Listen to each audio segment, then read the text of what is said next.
Soyez les bienvenus à notre club cours du soir. Ndonge kubaha ikaze ndabatumiriye gukurikirana ibyo ngenda bashikirize. Ubu naho tugiye turabire hamwe exercice igira gatanu. Ivuga iti complète le tableau suivant. Nous avons un tableau à combien de colonnes? 1, 2, 3, 4, 5. Première colonne irimo amavalere ya A. Deuxième colonne amavalere ya B. Troisième colonne moins A, c'est-à-dire l'opposé de A. Quatrième colonne moins B, c'est-à-dire l'opposé de B. Hanyuma cinquième colonne le produit des opposés de A et B.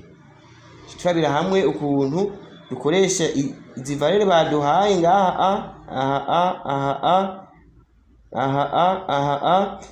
Turonde ama opposé yazo. Turondere opposé ya A, opposé do B, hanyuma tugwiza aya ma opposé dutoye ngaha.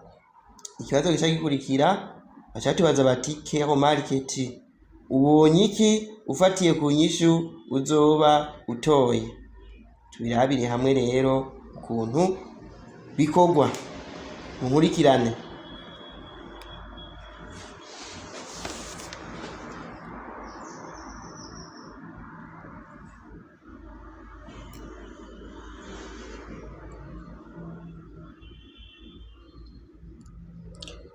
Aha muri tableau mwemeje kwimura tabona A B hasigaye kurunda moins A moins B hanyuma produit de moins A avec pare ou pare moins B. Produit de moins A pare moins B. Dushize ko moins c'est-à-dire c'est l'opposé pour A est positif, son opposé est négatif. Shafati A nongere ko signe moins hanyuma kiba moins 10. B c'est l'opposé de 20, c'est moins 20. Produit de moins A par moins B, ndashaka gukorera aha hepfo moins 10 fois moins 20 égale ntangwa kugwiza amasigne. Attention au signe, cyo dukorera ko égale plus hasigaye kugwiza 10 avec 20, ça devient 200. Cyandika inyishu ngaha hejuru plus 200. Hepfo naho turafise A égale moins 35. Son opposé uvuga ko ari moins 35.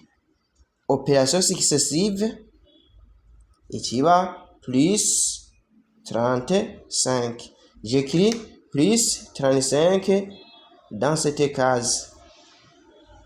L'opposé de plus 7, c'est moins plus 7. Ça devient moins 7. J'écris moins 7 ici.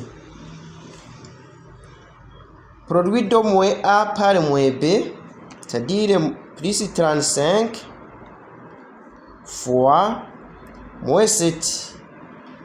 Le résultat, il a quoi signe IAE plus produit du premier facteur positif par le deuxième facteur négatif, c'est-à-dire moins. Ça fait 35 fois 7 fois 7, 5, 3, 21, 24, c'est-à-dire moins 245. J'écris moins 245. Ndabandanya. L'opposé de moins 1,2 c'est plus 1,2. C'est la même procédure qu'ici. c'est plus 1,2.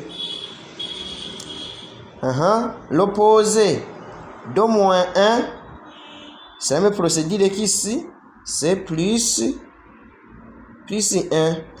Le produit alors de ces deux, plus 1,2 fois 1, c'est-à-dire ça ne change rien, multiplié par 1, c'est plus 1,2. Turabandanya.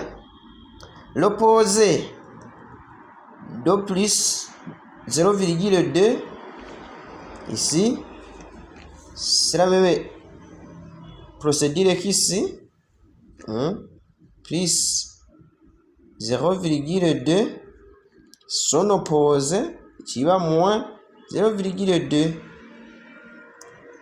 J'écris moins 0,2. L'opposé de son nombre négatif, c'est la même procédure qu'ici, ça devient plus 0,2. Le produit alors de ces deux nombres, 0,2 plus moins 0,2 fois plus 0,2 égale, ubwa mbere tuanza kuraba signe du résultat, moins plus par la multiplication, je trouve le signe moins, et puis je multiplie 0,2 par 0,2. En multipliant, je trouve 0,04. Moins, le signe ni moins, 0,04. Bandanya, moins 7,7. Son opposé, ça devient plus 7,7. Moins 11. Son opposé, plus 11. Son opposé, plus 11, son opposé égale moins 11. Alors, j'écris moins 11 ici. Moins 11, et puis, par la multiplication de ces deux nombres, je trouve le signe plus, moins, donne le signe moins par la multiplication. Et puis je multiplie 7,7 par 11. Trouve 7, 7, 7, 7, 7, 4, 1, 8. Et puis je trace la virgule, c'est-à-dire moins 84,7.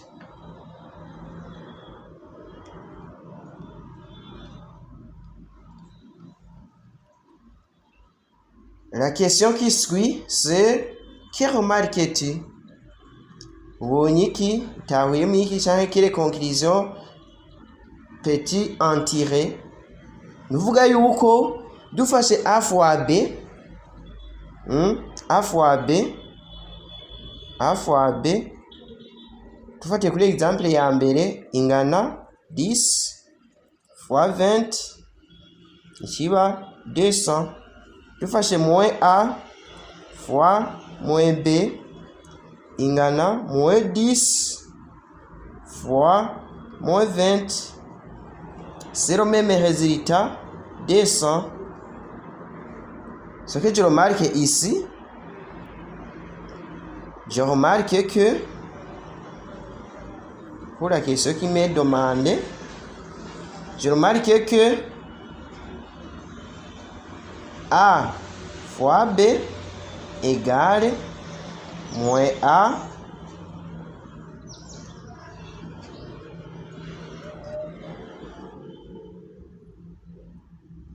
fois moins B. aha ngo ni kuri exemple gusa, n'izindi zose nico kimwe. Je remarque que les deux valeurs sont égales.